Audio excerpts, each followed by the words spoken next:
It had nothing to do with how intelligent she was. Extraordinarily smart woman. But it's just she had trained herself. She had hypnotized herself to the point Wow. where she couldn't even pass a test, even though she knew the material, again, backwards and forwards. And so what you practice, you get better at.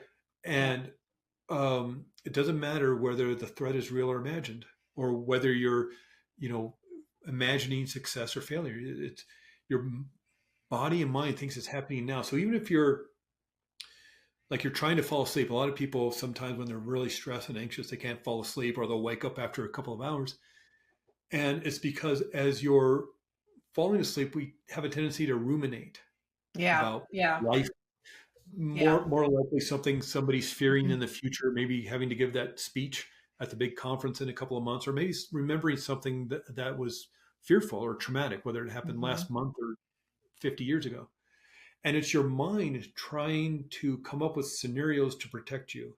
Sort of Yeah. like an airline pilot, um, and they need to fly into London next week, and they've never been to Heathrow Airport. So what they're going to do is the pilot, she's going to get on a flight simulator and practice every scenario that could run into while flying into London.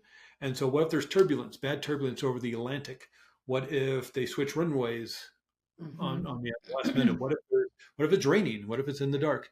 All these different scenarios they're going to practice. So when they actually do it, they're prepared for Right. every scenario. That's what your mind's trying to do when you're ruminating at the end of the night, when you're trying to fall asleep. The problem is, it doesn't matter that the conference is, 2 months from now. It doesn't Hmm. matter that that trauma happened 50 years ago. Your mind and your body, your brain thinks it's happening right Right now, even though now. you're cozy and comfortable in bed. Again, it doesn't matter if, it really is like a traumatic, you're experiencing a traumatic event again, or it's a cheeseburger chasing on the street. Your mind thinks it's happening right now. Yeah. And so we talked about doing showing you a exercise or two, a Yeah. technique. Literally shut that down, and now might be a Go good time because good. not only Oh, could good. you do this in the morning, you can, or in the middle of the afternoon, but you can do this as you're falling asleep. And really quick, this is really simple. You can teach your little kids how to do this. This is how simple this is. And so it's very simply, it's a process and an exercise developed by Dr. Richard Nongard, who's a wonderful psychotherapist and hypnotherapist. And he calls it 3-2-1 reset. And the three is three slow, gentle, deep breaths. And it's a little annoying when you're feeling anxious or angry or Yeah. overwhelmed to have somebody tell you to take a deep breath. It's really Yeah. obnoxious.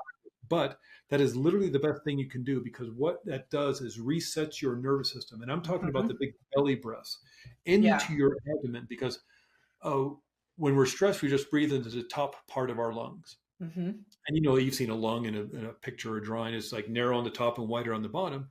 Well, if you're just breathing into the top part of your lungs, you're only taking in one tenth of the amount of oxygen you can actually breathe in to your lungs. And so by breathing into your abdomen, you actually flatten out your diaphragm and get air into the bottom of your lungs. If you feel where your rib cage is, it's Yeah. like 2 inches from your hip bones. The lungs are huge. Yeah. And so by breathing in, first off, one, you're using the entire lungs as they're meant to be used. They're that big for a reason. But your brain takes 20% of the oxygen you breathe in. So the more oxygen you can breathe in, the more nutrients, the more fuel, the more oxygen Oh. you can send to your brain for rational, calm thinking. So a big part of the issue with stress and anxiety is you're not fueling your brain, and it's Yeah. shutting down because it doesn't have enough nutrients and fuel to operate at optimal levels. So deep breathing into your abdomen will send that oxygen. The other thing is we have the vagus nerve comes out of our brain. A lot of people have heard about that. A lot of talk and research coming out about the vagus nerve over the last 20 years or so. But we have all these nerves that come out of the back of our head attached to all parts of our bias. Thing when you do touch that hot pot, signal goes up a nerve, and you're touching the hot pot, let it go. It goes back down, you let it go, all within a millionth of a second. The 10th cranial nerve is the vagus nerve. Vagus is Latin for wanderer because it wanders all over the body. The vagus nerve attaches to the eyes, to the ears, muscles of your jaw, heads down past your vocal cords, attaches to your heart, the lungs, and to your gut. The vagus nerve is a big part of the parasympathetic nervous system, the relaxation response, not the stress response, the sympathetic, but the parasympathetic relaxation response. It's attached to your lungs. by breathing slowly, gently, and as deeply as is comfortable for you, you stimulate the vagus nerve, therefore activate the parasympathetic. Okay. How I've heard simple this is before. This how is, but simple is it? Yeah. this is It's, fascinating how deeply you're yeah. explaining this. And the other thing, and just to add into this, a great way for just doing breathing, by breathing in deeply into your abdomen as much as you can until you feel you can't get into more air in, and then one more time, and then exhale out your mouth with an audible sigh or a hum or something.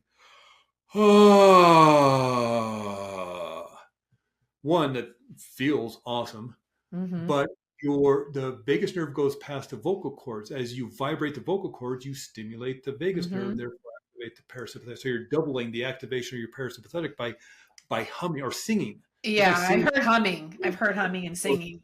yeah, or oming if you're Yeah. meditating.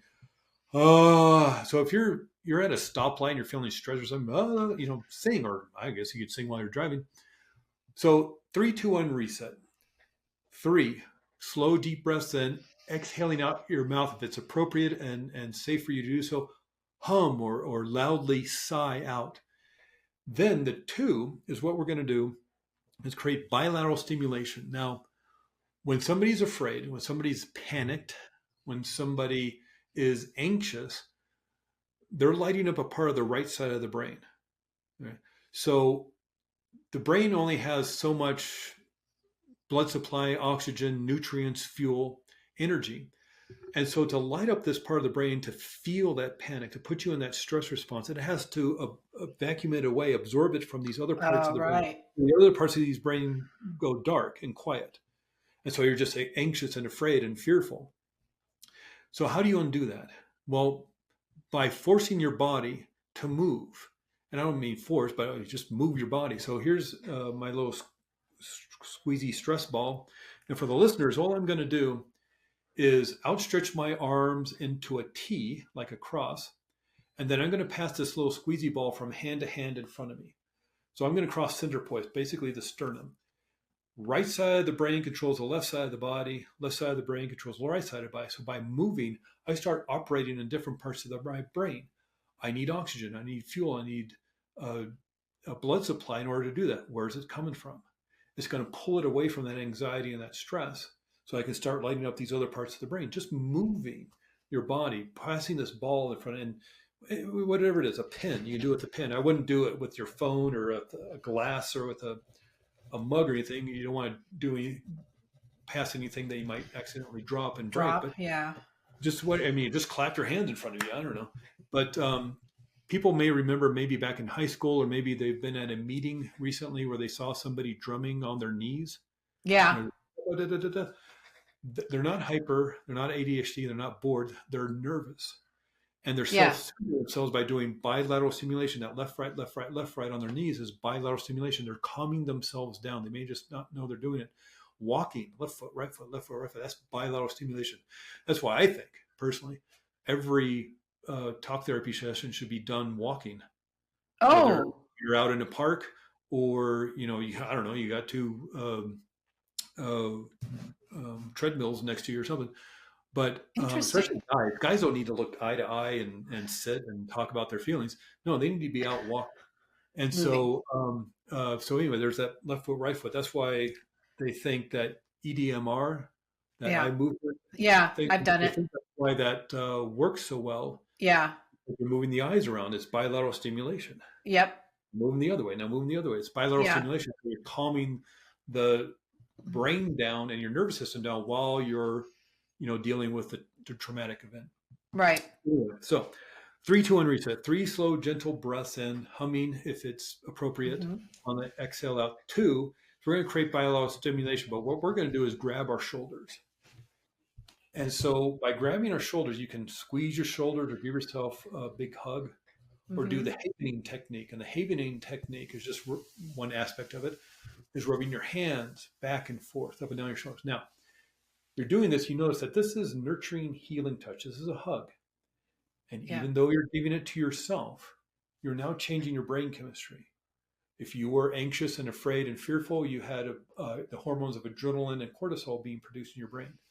By giving yourself a hug, this nurturing, healing touch is sending a signal through your nerves back up to your brain to start creating oxytocin, serotonin, and dopamine. You're literally hacking your brain.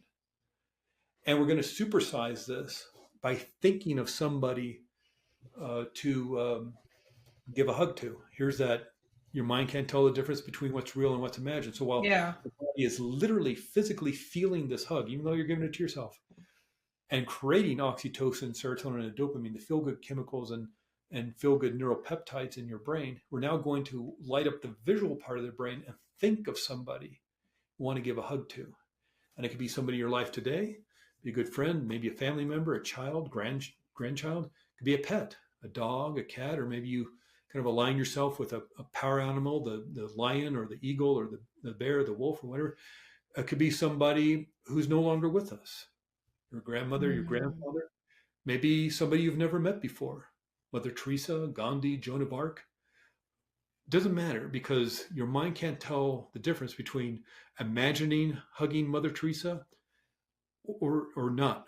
If or doing it, obviously you're not going to be able to do that if she passed away. But this is just a simple little exercise you can do in 5 minutes. And so if it's safe for you to do so, let's practice this just for maybe a minute or so. Mm-hmm. But if it's safe for you to do so, meaning you're not driving a car or you're not supervising the kids around the swimming pool or you're cooking with fire, if it's safe for you to focus on this, please do so, and we'll do it together for a little bit. If not, clock where we are in the interview and come back to it. Yeah. Basically, once again, just closing, if it's safe for you to do so, closing your eyes and taking a deep breath in through your nose, into your belly, exhaling out through your mouth. Doing that several times. Do it 5 times, 6 times. Just easy to remember. 3, 2, 1, reset. And when you're ready, just grab your shoulders. And again, you can just squeeze back and forth your shoulders or give yourself a big bear hug or do that havening technique, rubbing your hands back, whatever feels best, whatever feels good to you. Because if you're feeling good, you already know you're changing your brain chemistry, firing your brain cells in a different way. And the more you practice something, the better you get at it. And then just bring into your imagination, just pretend while you're feeling this hug with your body, pretend you're hugging somebody you care for, or an animal, a pet, your dog, your cat, your parakeet. I know you probably wouldn't hug your parakeet, but you can imagine you are. So just pretend you're doing that. Your mind can't tell the difference between what's real and what's imagined.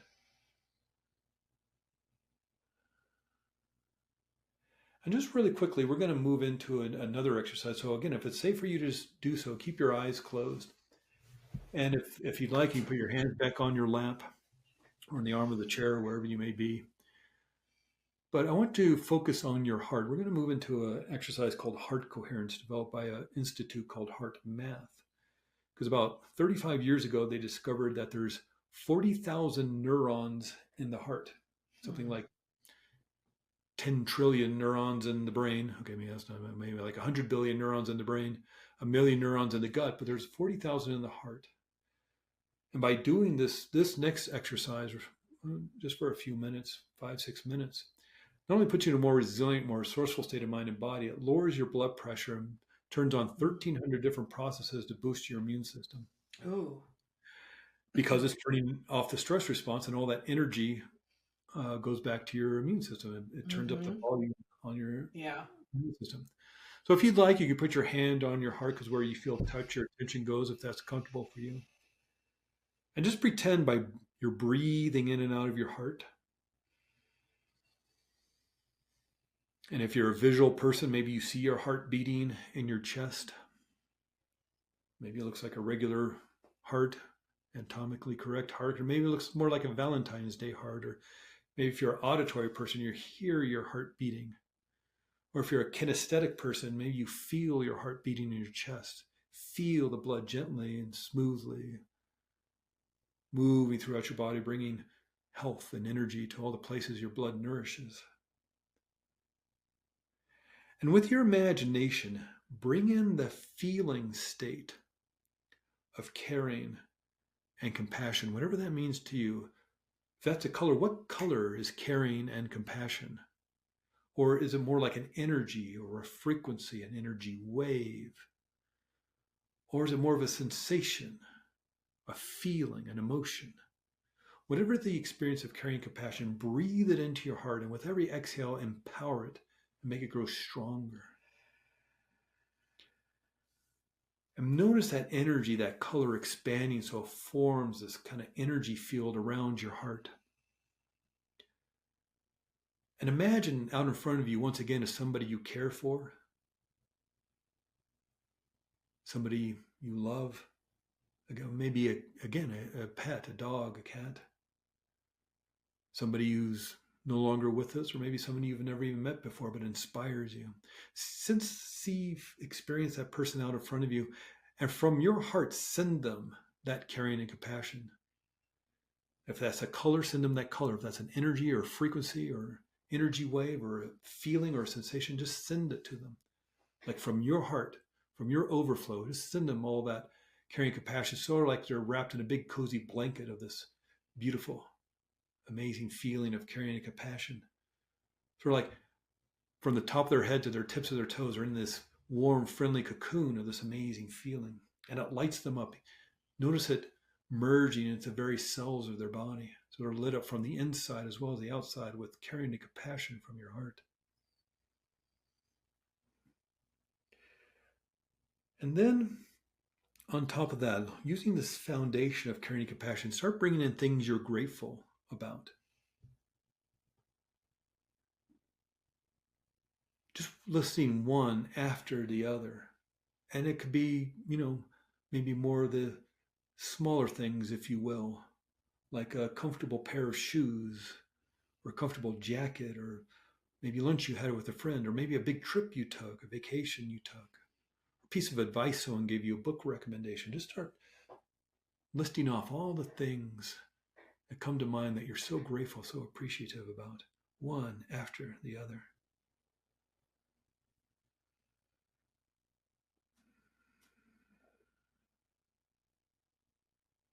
And then when you're ready, we'll just end it there. But this is just something you can continue on in your life. Those are two very, I guess, somewhat similar exercises. But when you're ready, open your eyes, and this is, I don't want too much silence on a podcast, but this is something that you can do over the course of 5-6 minutes. You can do a half an hour. But a great time to do this is in the morning. Start your morning, even if you're just still lying in bed. You can hug yourself while you're in bed or on your side or something. And the reason why is it's going to reset your reticular activating system. And that's a part of the brain that's near the brainstem. And it's always looking for danger. It's the radar. Right. That's why you smell smoke, you wake up. You hear the baby coughing at the end of the hallway, you wake up. Back door creeps open at 3 a.m., you wake up. You have to go to the bathroom, you wake up. Too hot, too cold, you wake up. It's also a part of your mind that's looking for answers, creating solutions, and discovering new possibilities.